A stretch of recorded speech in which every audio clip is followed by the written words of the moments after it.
So today we're going to talk about thrift store finds, books in particular, obviously. And I'm wearing a tank top. It's like 90 degrees in Chicago. I don't have AC in the room that we're filming this in. I live in a high rise, and I could probably like make a call and it would show up, right? We would get it solved. But part of me kind of revels in the idea of just like kind of just like suffering through it and just getting through it and not getting good sleep at all. But it kind of builds toughness, and that's what I like. Let's talk about like more truer toughness though. These books, I can typically get like 9 books under $10. And this one right here is called Lay Bare the Heart. This is by James Farmer, and a lot of these books I haven't read, but it's nice to like build up your own library so that at any moment it's kind of like music. Like, what am I feeling? What do I want to learn about? What do I want to explore?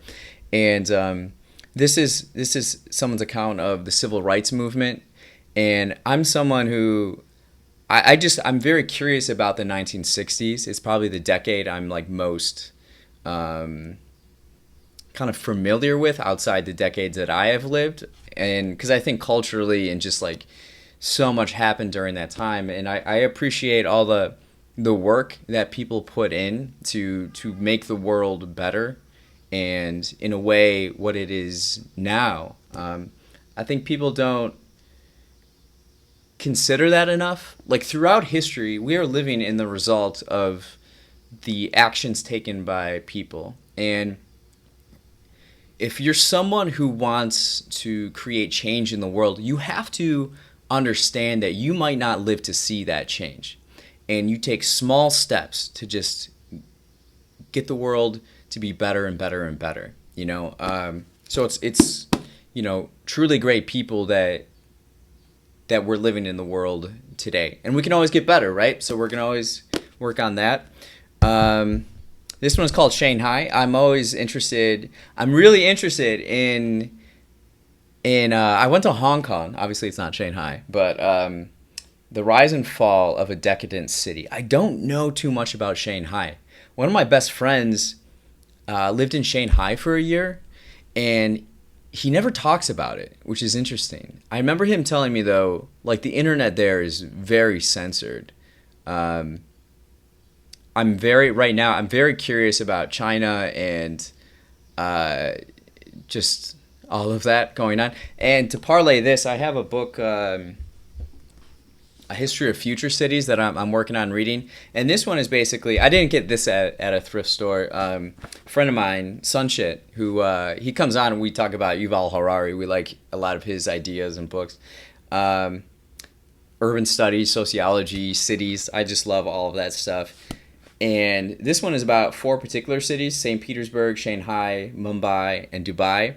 And it's basically how like East meets West and how these cities just kind of exploded. So Shanghai, I'm always curious about that. This one's the Shoemaker's Wife. I really like the spine on this one. I think it's beautiful. Just the whole artwork is pretty beautiful. A novel by Adriana Trigiani. I feel like I've heard of this book before somewhere, and that's why I got it. For some reason, I just know that it's a good book. What year was this particularly? So this edition was 2012.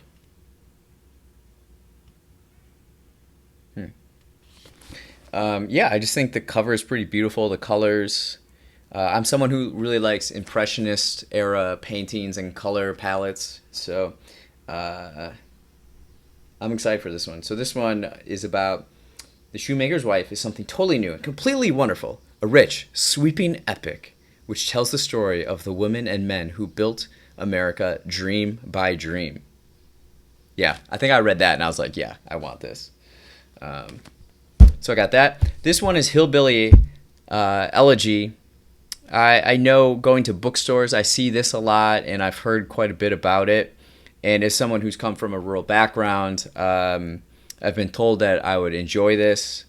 people don't. We often think of like inner city poverty, and there's also rural poverty that happens, and lack of education in rural areas. And I heard this is good, so I took a flyer on it. Again, I get all these books like under $2. Usually it's like paperback $1, hardcover $2 or like $2.95. All depends which place you go. Tao Teh Ching. This is like one of my favorite books, and I'm like a collector of Tao Teh Chings. Anytime I see it, I'm gonna buy it. And I have another one I got here. So my block, I live in a Vietnamese neighborhood, and so it's called like Asia on Argyle, and they had like a street festival, and the proceeds for a number of different things sold goes to the neighborhood. So I got this copy, which is awesome. This one's a little bit more complicated. I don't know. I got this like thin copy, and I bought one for my mom actually. So my mom's reading it. She started reading it, and she's like, "This really makes you think." And I was like, "Yep, yeah." It's beautiful though, right? It's so simple yet so profound, and so like Tao Teh Chings, heck yeah, anytime I'll take one. This next one is called Hero. It's about Lawrence of Arabia. I started watching that movie like 10 years ago. It's a long movie, and I don't know. I hear that this guy is a swell guy.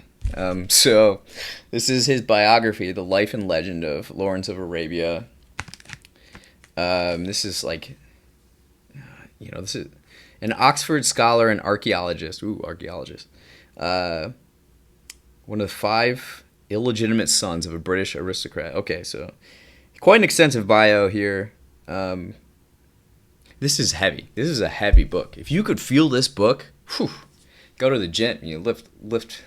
You don't even need to go to the gym. Just lift books, right? That's something no one talks about with books. The worst part about moving is moving books. It really is. This one's City of the Century. It's about the epic of Chicago and the making of America. Chicago. I love learning more and more about Chicago and the city I live in. Like, why wouldn't you spend the time to learn more about the city that you reside? I think that's a very important thing. Wherever you are, there's history and culture wherever you are, whether you're in Omaha or, Savannah, Georgia, or Albuquerque, New Mexico. There's rich history wherever you live. And I think it's important to understand the history and the cultures that have influenced what the culture is today. Because the vibe in Chicago is the vibe today is a product of all the history here. So, it's not high in my reading queue, but it's good to have on hand. I've seen this before, and to get it for $1, I mean, again, take a flyer on it, right? This last one is The Life That Ruth Built. Babe Ruth. Ruth. Great spine. She's got a great spine on him. A lot of numbers. It's like statistics.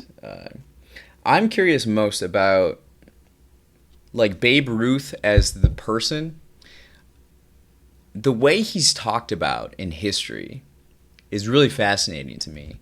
He's really like the first athlete that became a celebrity, I think. And he was just this larger than life character. I remember he got paid more than the president, and that was like a really big deal. And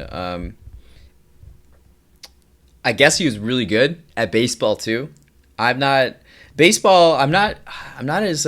plugged into baseball as I am like basketball and football. I do enjoy baseball games though. Went to a Sox game recently. That was a lot of fun. Sox games are totally different than Cubs games. It's like the real folk of Chicago, which is working class folk. It's a ton of fun. It's a little bit more raucous, if that's a word, and Polish sausage, Modelo's, pretty great. But yeah, Babe Ruth. I want to learn more about Babe Ruth. Something you notice with all these biographies is how thick they are. That sound that they make. But yeah, this was just one trip around the neighborhood. So we got these again under $10. Pretty awesome. Build up the library.